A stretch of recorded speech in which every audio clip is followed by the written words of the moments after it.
Well, good evening, everyone, and welcome here to the launch pad, or maybe good morning or afternoon, depending where you're joining us from. Welcome here to our live launch coverage of HOTBIRD 13G launching from Slick 40 at Cape Canaveral Space Force Station in Florida. If it's your first time here, welcome. My name is Zach. I'm the founder and host here at the launch pad. Here at TLP, it's our mission to inform and inspire the explorers of tomorrow, because we believe that space is better together, and we are counting down just about 15 minutes until launch of today's Falcon 9 rocket, as we said, from Slick 40. We've got people tuning in all over the world. It's great to see you all here. We've got Sydney, Las Vegas, Daytona Beach, Florida, Germany, Lancaster, UK. We got Southern Australia. I know we saw Philippines and Maryland as well. Australia, great to have you all here with us today. We're going to quickly run through everything we know about today's mission, which you guys can also do with us by heading on over to tlpnetwork.com/launches, or click that link that's in the chat there. If you're happening to watch the replay,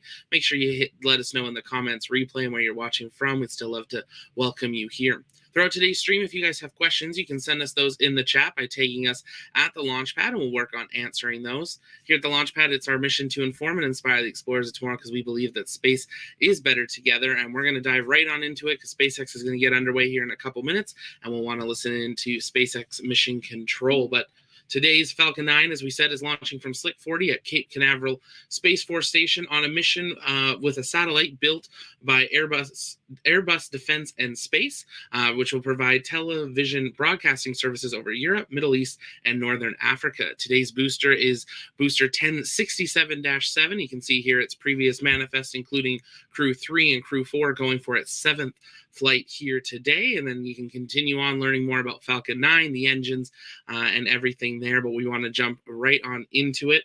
Today, SpaceX is going for their 51st launch of 2022, again, continuing to push that record forward, and going for their 78th consecutive landing, hopefully a success here. Right now, they actually have a greater than a 100% landing record for the year because of the Falcon Heavy. They landed 2 rockets, which technically launched as 1. So they're actually doing better than anyone else could do for that record. We're also looking at the 151st launch of 2022. So very quickly increasing that number. Let us know in the chat where you think that number is going to end for this year. SpaceX's goal, 60 to 62. So they got to squeeze another 10 or 11 in there before the end of the year. But again, if you want to check out that mission briefing, tlpnetwork.com/launches. That's also where you can stay up to date on all upcoming launches, recent launches, and even check out what happened on Today in History. You can always see that each and every day with full mission briefings for every mission there. Now, SpaceX is getting ready to spool up their feed, and of course, we'll listen in to SpaceX Mission Control once they're ready.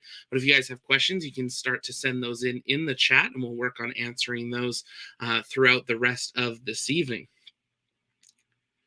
John Ferris is asking how I'm doing. I'm doing great. It's a late one. We had an early one yesterday with Falcon Heavy, but glad to be back for another launch. And it did have a delay. You may have looked at the schedule a few hours ago and saw that this was going to occur about 2 hours ago. But to allow teams to do final checkouts of the rocket and the payload, they did have about a 2-hour delay. So we're targeting the second launch window for this evening. SpaceX started doing this kind of late last year, early this year, where for a number of missions, they're now planning multiple launch windows if they can. Some launches have instantaneous windows that they have to hit, but some launches, they can adjust Falcon 9, its trajectory, and are actually still able to get their payload in an acceptable orbit for their customer. Today's mission, though, not a Starlink. It is actually a customer launch, so that's why they're starting a little bit earlier here, and we'll be grateful to have those live views. But let's listen in to SpaceX Mission Control. On your screen is a live view of Falcon 9 awaiting its 1:22 a.m. Eastern Time launch from Space Launch Complex 40 at Cape Canaveral Space Force Station. My name is Jesse Anderson. I'm a production engineering manager here at SpaceX, and I'll be your host for our launch coverage of the Eutelsat HOTBIRD 13G mission. Eutelsat is a world-leading satellite operator covering Europe, Africa, the Middle East, Asia, and the Americas. Eutelsat's high-performance satellites serve broadcasters, telecom operators, aviation and maritime companies, and government agencies from across the globe. If you've been following along, a little over 2 weeks ago, we launched Eutelsat HOTBIRD 13F, which was one of 2 new large satellites going to space to replace 3 existing satellites at its HOTBIRD flagship neighborhood at 13 degrees east. Today, we are launching the second of the new satellites, Eutelsat HOTBIRD 13G. Now let's learn a bit more about Eutelsat, their partners, and the payload on board tonight.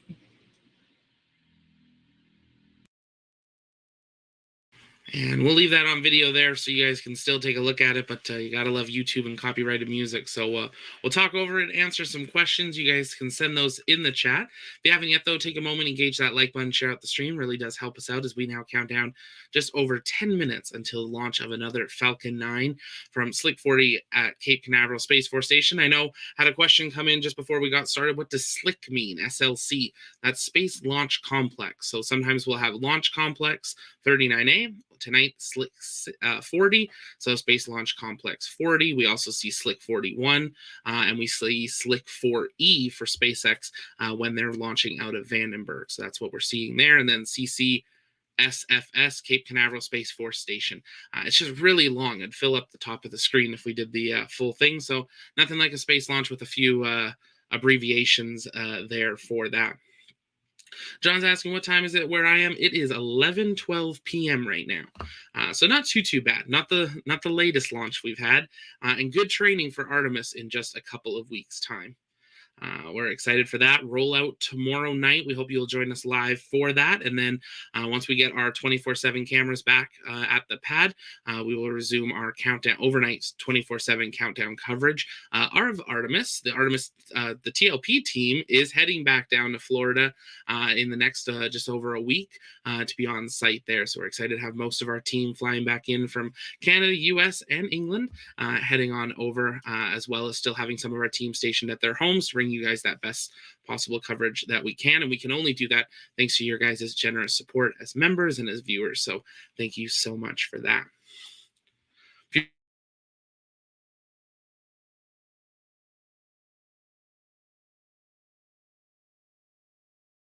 Payload for Eutelsat, launching the HOTBIRD 13G satellite. It's a telecommunications satellite, and it's one of 2 identical satellites that were designed to replace 3 older communication satellites. The other one, HOTBIRD 13F, was launched in just mid-October, and the pair will service Europe, Northern Africa, and the Middle East. So that's what this video was going through. They expect these to have a lifetime of about 15 years. Let's listen back in SpaceX Mission Control. Let's hear a few words from the satellite manufacturer, Airbus. Or maybe not. They're going to play another video there, but a little bit more about the satellites. With the increased Q-band capacity on these newly updated HOTBIRD satellites, they only require 2 satellites instead of the previous 3 in a geostationary orbit instead of the prior 3. Each satellite has 2 solar panels that generate 22 kilowatts of power, sufficient enough to do the transponders between the 2 satellites. Today's Falcon 9, of course, as we said, is Falcon 9 Booster 1067-7, going for its 7th mission. Downrange, we've got the autonomous drone ship Just Read the Instructions, along with the support ship Doug, I believe, got deployed. I have to double check that one, but I believe it's Doug is the one that got deployed to attempt today's fairing recovery. Weather is looking 90% go at the last weather check, and everything is proceeding nominally through fuel load. We should be seeing there that the rocket's entering engine chill right now as those 9 Merlin engines get prepared for launch. Know more about the mission tonight, let's turn our attention to the rocket that you're seeing on your screen. You're looking at a live view of our Falcon 9 rocket set to launch Eutelsat's HOTBIRD 13G satellite from Space Launch Complex 40.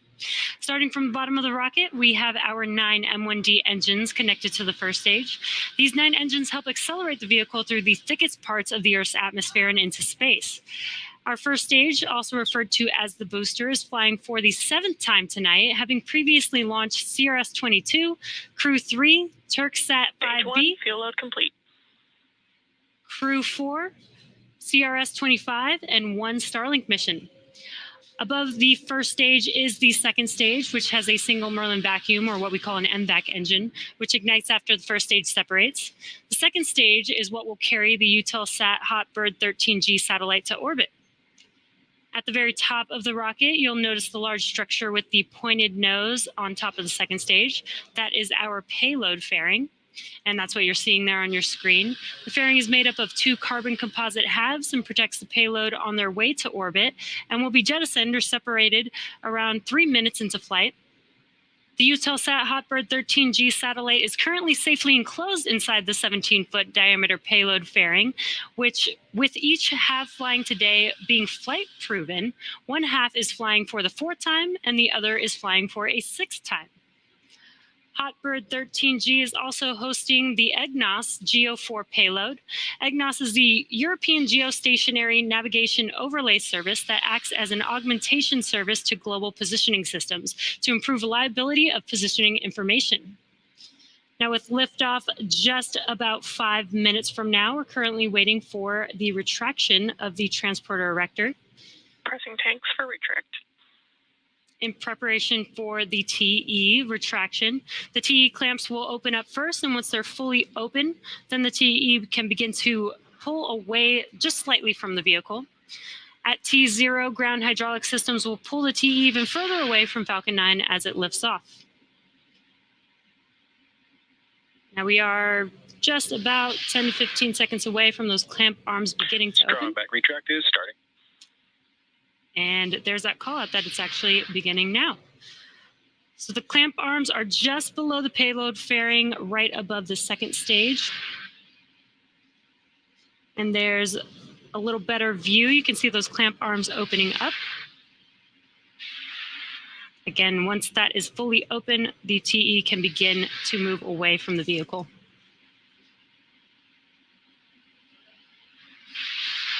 Now, the first stage is connected to a launch mount at the base of the TE, but the structure is hinged and will track away from the vehicle in preparation for launch. And you may have heard that call out called the strong back. That is referring to the TE.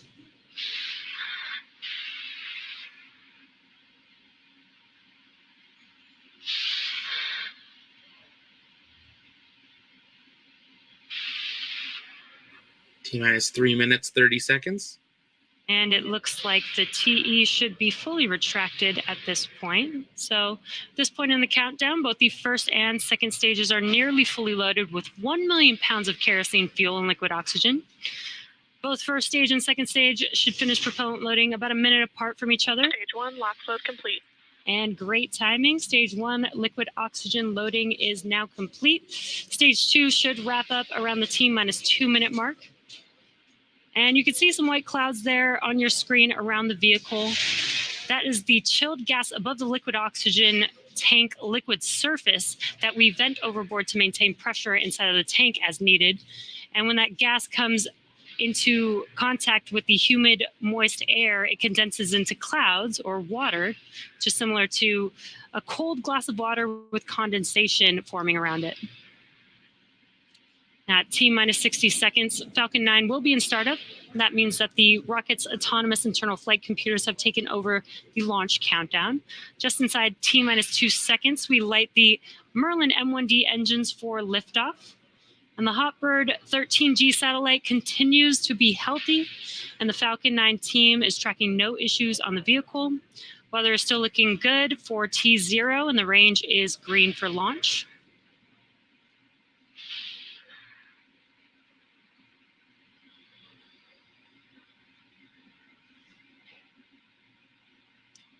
Just waiting for the call out. Stage 2, LOX load complete. And there it is. Stage 2 liquid oxygen loading is now complete. That means Falcon 9's propellant loading is completed. 1 million pounds of kerosene fuel and liquid oxygen. And now that propellant loading is complete, we will begin to vent out the gas closeout has started. We will begin to vent the liquid oxygen line on the transport erector. And there you can see even more of those white clouds. That's exactly what it is. We're venting out that liquid oxygen from that strong back there. And coming up here, just about 10 seconds, Falcon 9 should go into startup.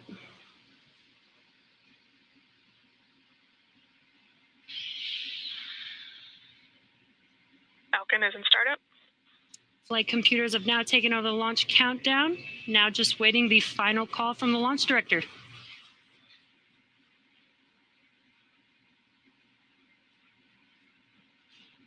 Go for launch.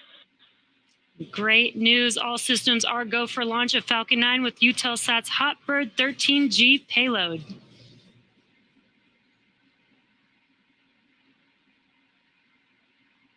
T-minus 30 seconds. They're close. 13:30, same thing. T-minus 20 seconds. 15 seconds. T-minus 10, 9, 8, 7, 6, 5, 4, 3, 2, 1. Ignition and liftoff of Eutelsat HOTBIRD 13G. Go Falcon 9.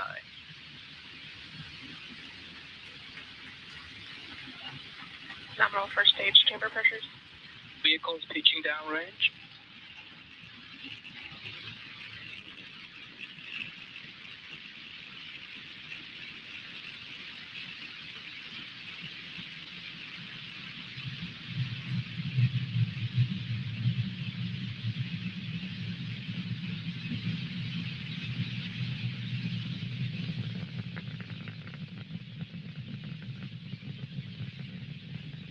Falcon 9 has successfully lifted off from pad 40 at Cape Canaveral Space Force Station, carrying Eutelsat HOTBIRD 13G satellite. Now, during ascent, the M1D engines will actually swivel and help steer Falcon 9, and this is known as gimbal.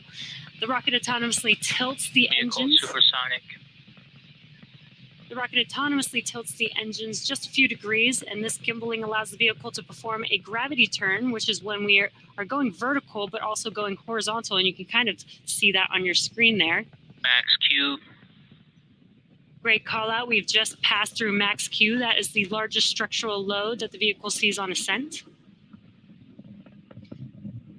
After we pass through max Q, we can now begin to throttle up the 9 M1D engines on stage 1. And in just about a minute, we'll have 3 events happening back to back. The first will be MECO stage separation, and then SES1, which is second stage engine start 1. Got some really cool views. MVAC is showing in. Really cool views of those 9 M1D engines on the first stage. Now, MECO is main engine cutoff, and that's where all 9 of those engines will shut down, and that prepares the vehicle for stage separation. Then stage 1 can make its way back down to Earth, while stage 2 continues with SES1, or second stage engine start 1. That's where we will ignite that MVAC engine on the second stage for the first time for this mission. Again, coming up here in just a few seconds, we will have MECO stage separation and SES1.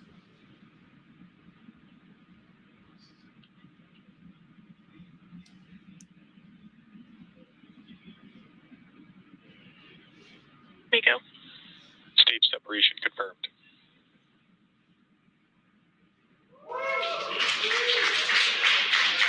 Evacuation. And there we could see MECO stage separation on your right-hand screen. That MVAC engine is lighting up there. Coming up next, we will have fairing separation. The fairing halves flying today are flight proven, one half flying for the 4th time and the other for a 6th time. And on your left-hand screen is a view of the first stage. The grid pins have now deployed.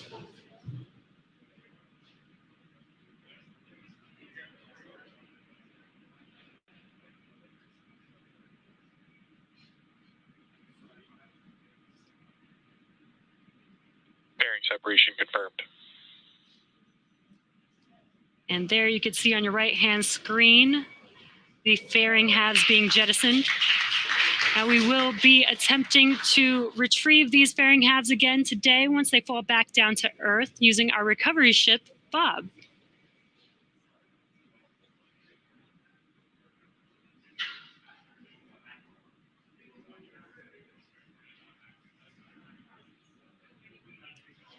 Acquisition of signal, Bermuda. T plus 4 minutes into today's mission. That call out there was just acquisition of signal of one of our ground stations.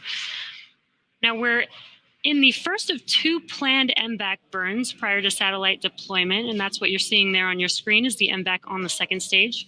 The next event will be first stage entry burn, and that'll occur around T plus 6 minutes and 30 seconds. And you should also be able to see that on your screen. Now for that entry burn, we relight 3 M1D engines, starting with the center one, which is the E9 engine, followed shortly thereafter by E1 and E5 engines. This burn is the first of 2 planned burns for the first stage and slows the vehicle down as it passes back into the Earth's atmosphere. Now, stage 1 does need to slow down to reduce re-entry forces, and that helps us to recover and reuse the vehicles. Vehicle on nominal trajectory. And great callouts. Vehicle is on nominal trajectories. That entry burn is just under 1.5 minutes away. And as a reminder, with a unique pan-European coverage, the high-power HOTBIRD satellites at 13 degrees east form one of the largest broadcasting systems in Europe, the Middle East, and Africa, delivering 1,000 television channels to more than 160 million TV homes.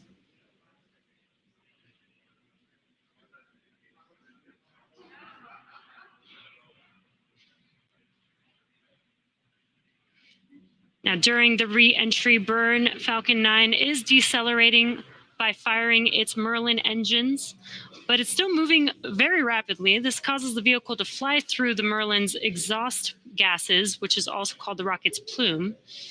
And this thin layer of soot from Falcon 9's carbon-based fuel, kerosene, is deposited onto the exterior of the vehicle. Again, entry burn for the first stage is in just under 20 seconds from now.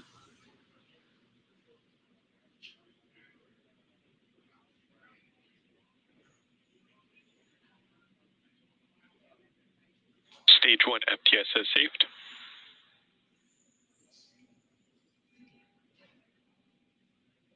Stage 1 entry burn startup. And as you can see, your left-hand screen light up there. Those 3 engines have ignited. This entry burn will last about 25 seconds long.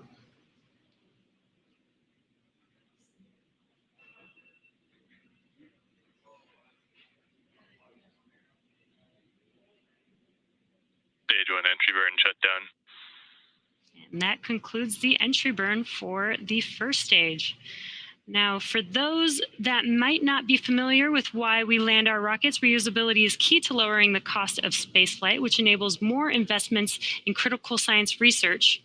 And the Falcon 9 first stage that is supporting today's mission performed this entry burn for the 7th time tonight, previously launching CRS-22, Crew 3, Turksat 5B, Crew 4, CRS-25, and 1 Starlink mission. We're about 30 seconds away from the next couple of events. Next up will be SECO 1, which is second stage engine cutoff 1. And that's when we shut down that MVAC engine on the second stage. And we allow that second stage to coast. And then shortly after Stage 2 FTS is saved. Shortly after SECO 1, we'll have the landing burn starting on the first stage.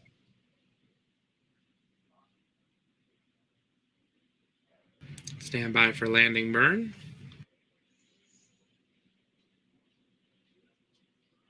There's SECO. SECO.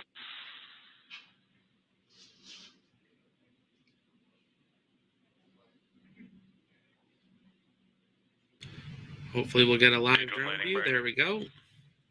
Landing burn. There we've had SECO and stage 1 landing burn has begun. Let's watch as Falcon 9 touches down on Just Read the Instructions.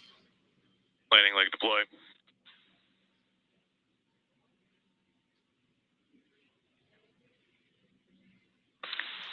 Nominal orbit. Stage 1 landing confirmed. And great news there and a couple of great call outs. Falcon 9 has touched down. on Just Read the Instructions. This landing marks SpaceX's 152nd recovery of an orbital-class rocket, including first-stage landings for Falcon 9 and Falcon Heavy. And we also heard SECO 1 and confirmation of good orbit. So now the mission isn't over just yet. The second stage is now embarking on its first coast phase. After the coast phase, we will light that MVAC engine for a second time around T plus 29 minutes. So we'll see you back here in about 20 minutes. In the meantime, sit back, relax, and enjoy some space tunes. So they're actually going to stay live for this one. So this is a rare treat. Normally SpaceX cuts their feeds here.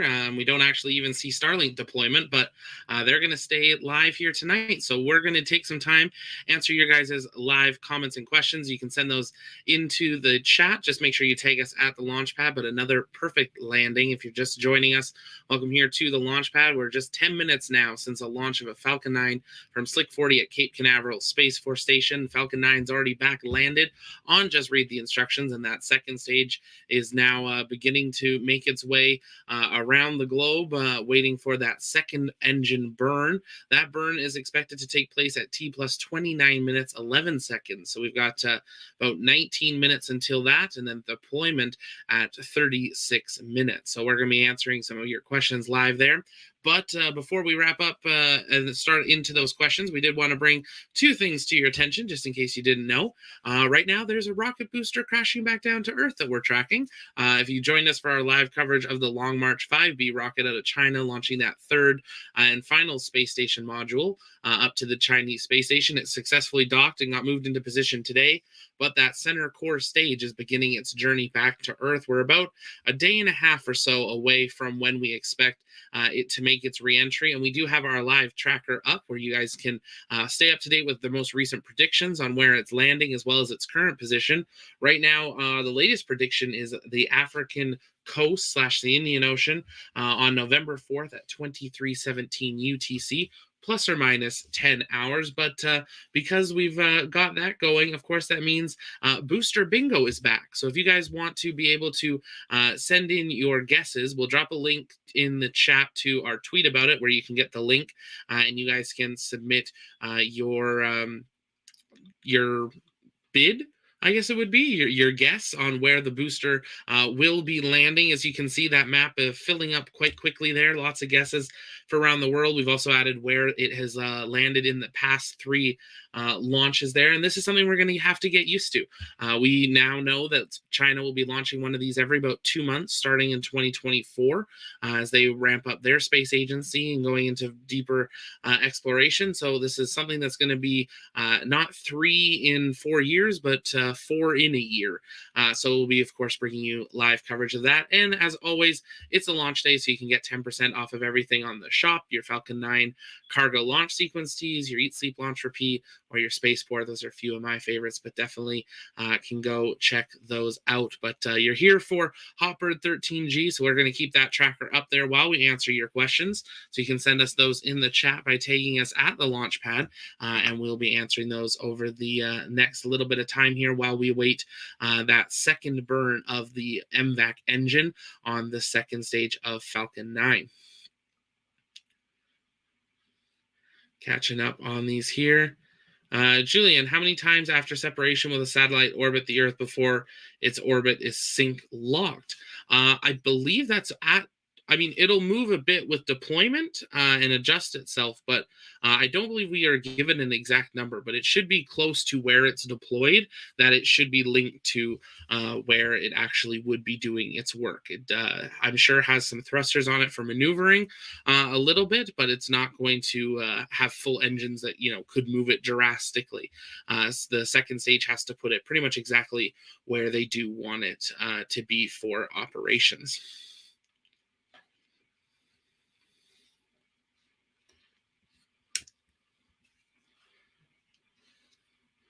David's asking who is behind the founding of SpaceX. That would be Elon Musk and a bunch of other people. There was, I believe, 11 of them in a room with a mariachi band, and that was how SpaceX was started there. Super, I thought SpaceX Live normally ended when a stage 1 landed. That's what we're used to, Super. We're also used to them only going live about 3 minutes to launch, and today we saw about 12.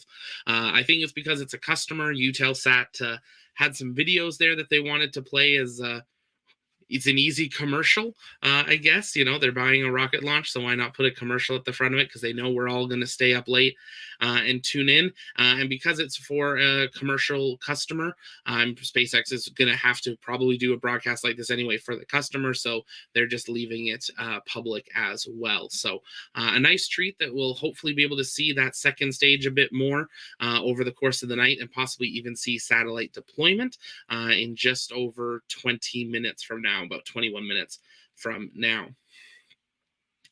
Roar is asking, how long does max Q last for from Perth, Australia? Great question there. A matter of seconds. They'll throttle the engines as they need to, and it'll push through max Q, and then it'll throttle back up. Just like shuttle, it was just a matter of seconds during there. That's where that most stress is occurring on the vehicle. John is saying, how do the fairings get through the atmosphere without burning up? So they are, as of course, half a shell, and then they are slow. That's the biggest thing. When a rocket's coming through, because of its weight, it's coming through fast, and it's very narrow, so it kind of comes through like a bullet. With the fairing, it's very large in retrospect compared to a rocket, and it's a flat roundish surface, so it'll be falling kind of like a shell, and it's slow. It's floating almost like a feather, so it doesn't pick up a lot of speed retrospectively as it re-enters, so it doesn't have as much heat. That's why it takes until about plus 45 minutes, 50 minutes for that fairing to actually splash down. So that fairing has another about 35 minutes until it'll be under parachute. So with that delay, it comes through a lot slower, and that's why it's able to come through. That's a great question, though.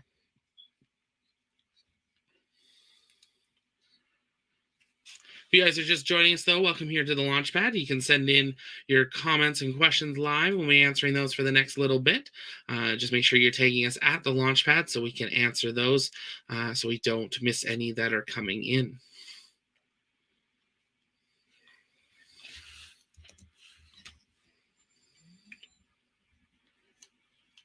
Project Soundwave's asking, what is this rocket for? So on board today was a customer payload for the HOTBIRD 13G satellite.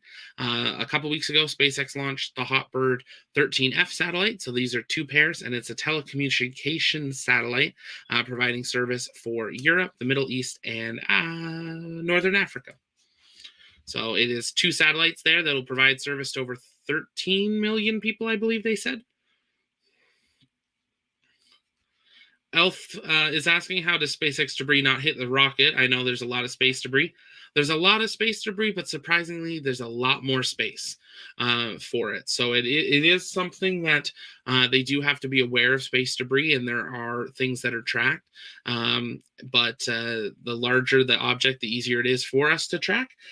So you just hope that you don't run into something that's not trackable. Something smaller than like a little bolt is not trackable, but something, you know, baseball, we could track with satellites and radars and things like that. So you just hope you don't hit it.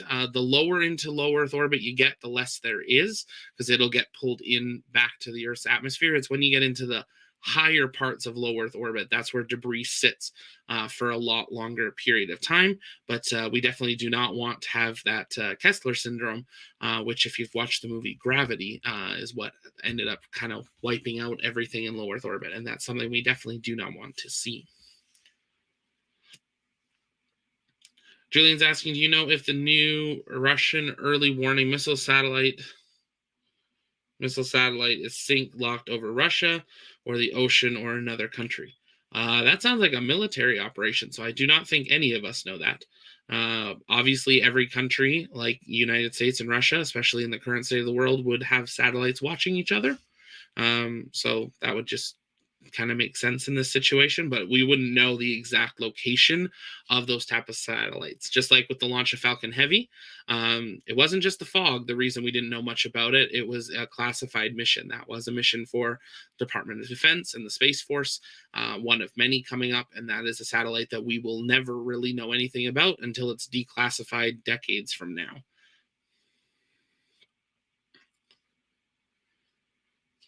Dragon King, you should put on my SpaceX helmet.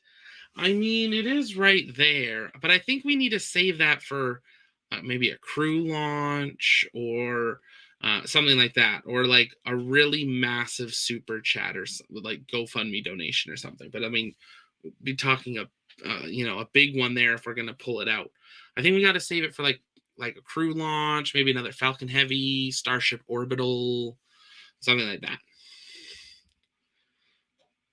Super 488 is asking, do stage 2 stay in orbit, or are they going to deorbit them? They will always deorbit their second stage if they can, and most likely that would be the plan today. We don't normally get a lot of details on those, but normally they'll perform a deorbit burn as quickly as they can. So within an orbit or two, it will come back and crash land in a designated area near Point Nemo, normally just off the coast of Australia. It's kind of like a satellite graveyard at the bottom of the ocean.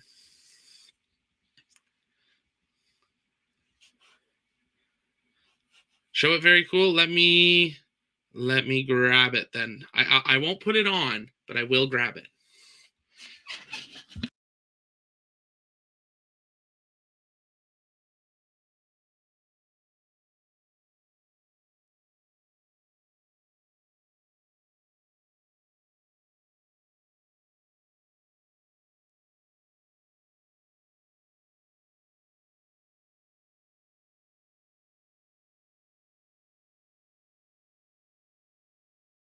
We'll transition that back there, but there we go. There's that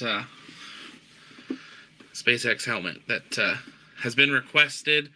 If Falcon Heavy had launched on Halloween, we were all set to go. I had my American broomstick. We were ready, but maybe another year. But there we go. That's that SpaceX helmet that people have been requesting. Yes, functional. That we'll bring it out one day. We'll bring it out for an important stream.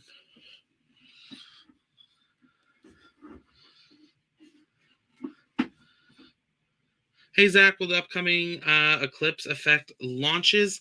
No, should not affect the launches in any way. Defund, how much does one of these tickets cost? One of which tickets? On a Falcon 9? Or let me know what you're saying there, and I'll answer that for you. It's a pretty sweet helmet. Casey, is the Space Force part of another military branch, or is it its own entity? It is its own entity. So the United States has Air Force, Army, Marines, and it has the Space Force. And actually, just this morning, they had the first command handover. So the inaugural commander of the U.S. Space Force has retired, stepped into another position. So they had the first ever handing over of the military branch to a new commander.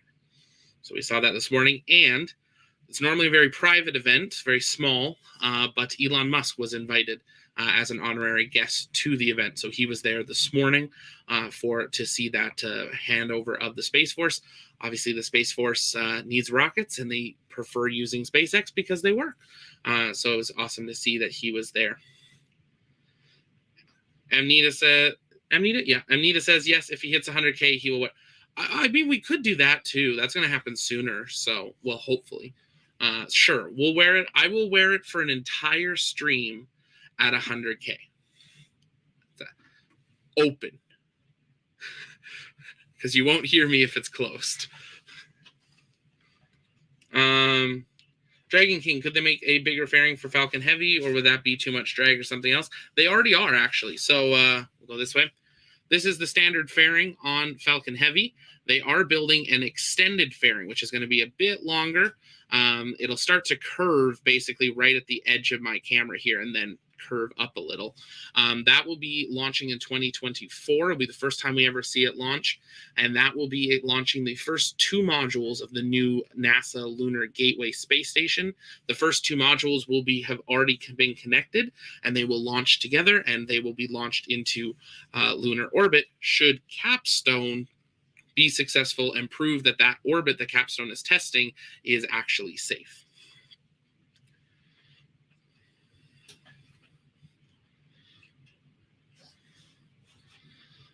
I mean, we might auction it one day. I might get another one and have to sign it or something for a giveaway or something. We're planning some giveaways for 100K. So sooner you guys help us get there, the sooner you get to find out what some of these giveaways might be. Elf is asking, will TLP have an app? I can answer that very easily. Yes, we will have an app, and even better, you will have that app very soon. Like, very soon. Like, it's, yeah, very soon. Stay tuned. But the website, we got some updates coming out this week. If you haven't taken a look there yet, head on over to tlpnetwork.com. That's where you can check out our launch control, our news site, a bunch of other things. So make sure to stay tuned for that. TrixWorks, will the gateway have some international modules like ISS? In the future, they do plan on having a couple like partnered modules. It will be a lot smaller than the ISS, but it will have international partner components. And DTA for both Android and iOS? Yes, absolutely.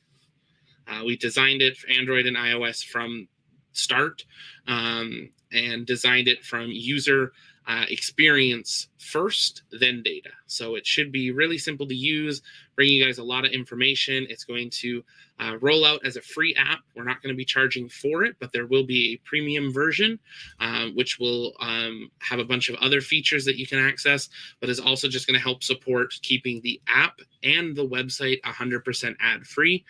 We don't plan on adding any ads unless we are partnering directly with a space agency for some sort of promotion or something there, but we won't ever flood it with, you know, ads from random sponsors or anything there. We want to keep it to the data, keep it easy and accessible and easy to understand for all. John, how confident are you that Artemis will launch? Well, I'm getting on a plane in a week and a half. So this is the second time I'm going down. So fingers crossed it goes this time. We will be down on site for the entire window.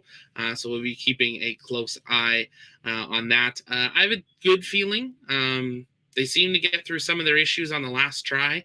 They still have issues. They did come out and say they haven't been able to figure out the leak completely, but they've got some mitigation. So I think they're going to push and just try to get it off the pad. SLS being on 39B is restricting 39A and accessibility and things there for SpaceX. NASA just wants it gone so they can start building another one in the VAB. And they want to start going through that research. They want to test Orion and know what they need to change and fix. They need to test the rocket. Keep in mind, Artemis has never, SLS has never launched. We've never seen one fly. Yes, it's historic parts, but it's a new rocket still technically. So we need to see it fly for it to be successful. So fingers crossed. And we can see there that engine chill has started on the MVAC engine, getting ready for another burn here. That burn expected at T plus 29 minutes, 11 seconds. Going to burn for just shy of 1 minute ahead of deployment at T plus 36. So we're just over about a minute and a half away from that burn beginning. That's going to circularize the orbit and finalize the orbit ahead of deployment. KT Michelle, what's the code? Launch day, all one word in caps. And I'll type it in the chat there.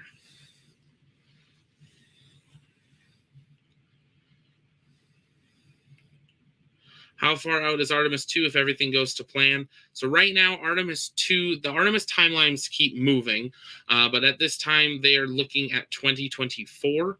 And then 2025, we will see Artemis 3 with the crew returning. We do have timelines now all the way into the early 2030s for up to Artemis 9 and 10, I believe. And NASA has signed contracts with their producers for all the way up to Artemis 14. So it is something that we're going to be seeing a lot of Artemises if it works. That is a very big if. If SLS doesn't work, we might not ever see another one. We'll have to wait and see. But $28 billion to get to this point, $4.2 billion per rocket. Orion for Artemis 2 and 3 are already in production, and 4 is starting. Let's listen in to SpaceX Mission Control. 2 a.m. Eastern Time from Space Launch Complex 40. We successfully recovered the first stage on our drone ship. Just read the instructions for the 7th time, and the second stage completed its first burn of the Merlin vacuum engine. Now we are just a few seconds away from a second ignition of the MVAC engine, which will carry the second stage and the HOTBIRD 13G payload into the orbit needed to deploy. And we just heard that call out. That is SES-2, or second stage engine start 2. Now this burn will be about a minute long.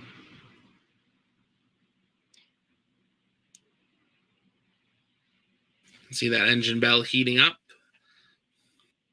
59-second burn.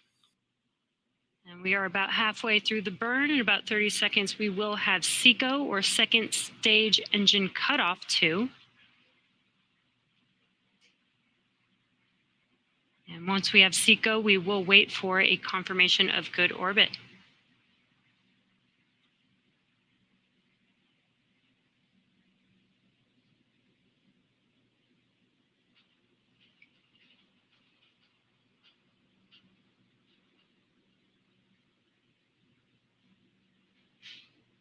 Shut down.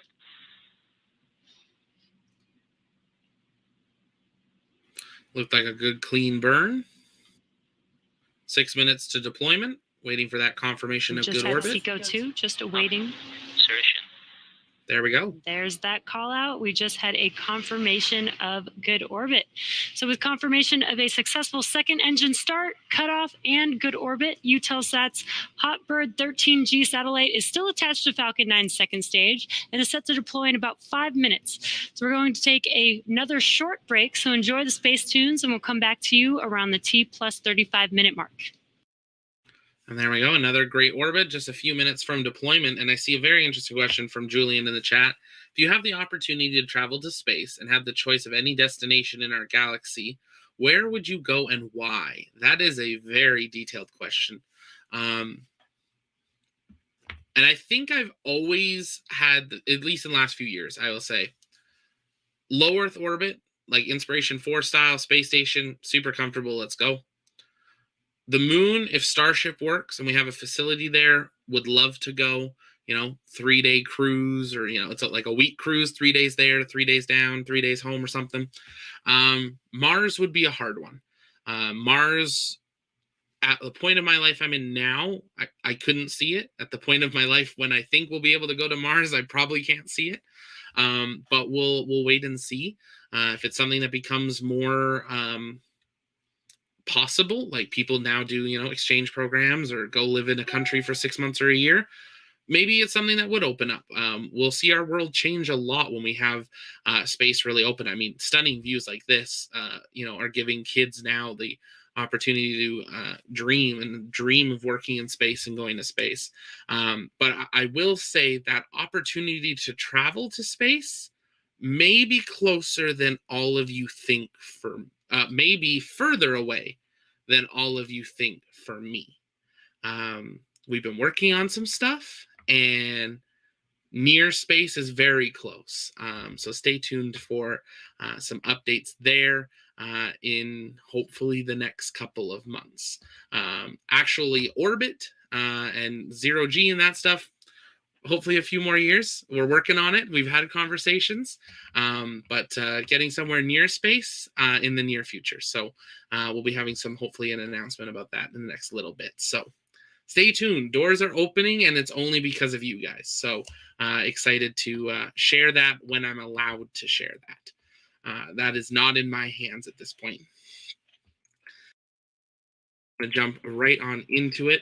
Today, SpaceX is going for their 51st launch of 2022. Again, continuing to push that record for as an honorary guest to the event. So he was there this morning to see that. TrixWorks, will the Gateway have some international modules like ISS?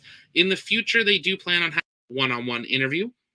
Also, make sure to check out tlpnetwork.com to stay up to date on all the upcoming launches and whether we will be able to bring you live coverage of them. Just some stunning views here today. It's great that they're on the day side. So we get to really see that satellite deployment occur. And if you haven't yet, make sure you follow us over on Twitter. That's where we stay up to date with our space news, and we're not going anywhere. Twitter, I know, is a thing right now. We're going to be on Twitter, so don't worry, we're not going anywhere. So you can follow us over there and join us over on our Discord. It's free to join, and that's where our space community hangs out in between live streams and interviews and things like that. If you'd like to help support what we do, a few ways you can do that. One, watching, sharing, liking is a huge part of being able to support what we do. But if you would like to help financially support the Launchpad and our mission, you can do so by hitting that join button or heading on over to patreon.com/thelaunchpad, becoming a member, and then you get some exclusive perks. You can get to go behind the scenes on new videos and interviews, actually participate in some of those. And there's other perks as you go up to exclusive member-only meetups, merch, discounts, things like that. So you can check that out. It really does help us out, and we appreciate your guys' support, but it's never actually expected. We do this because it's our passion and we want to bring space to everyone. We should be coming up here just about a minute to deployment, so we should be hearing Jesse again, which, if I'm correct, I believe it's Jesse's birthday today, or it was yesterday. Yeah, I'm pretty sure it was Jesse's birthday today. So if it was today or yesterday, happy birthday, Jesse. Guess you're working on your birthday, but let's listen in to Jesse. G mission.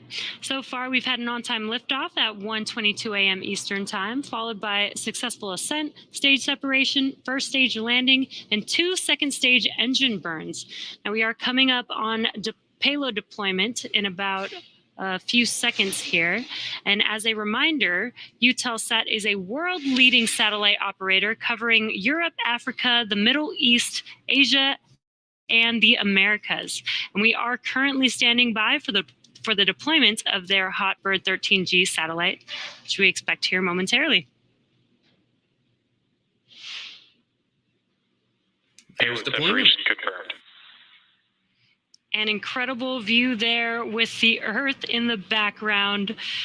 The Eutelsat HOTBIRD 13G satellite drifting away from Falcon 9 second stage.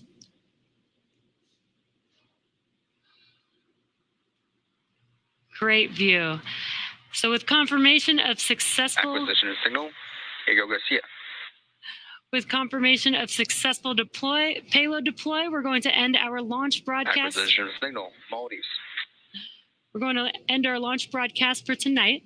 All of us here at SpaceX want to give a big thank you to our customer Eutelsat for entrusting us with today's mission. We also want to give a big shout out to the Range and Federal Aviation Administration for supporting today's mission. As I mentioned earlier, today's launch concludes our 189th overall mission to date and 51st launch of this year. Thanks to all of our viewers for tuning in and your continued support. Have a great night, and we'll see you again soon.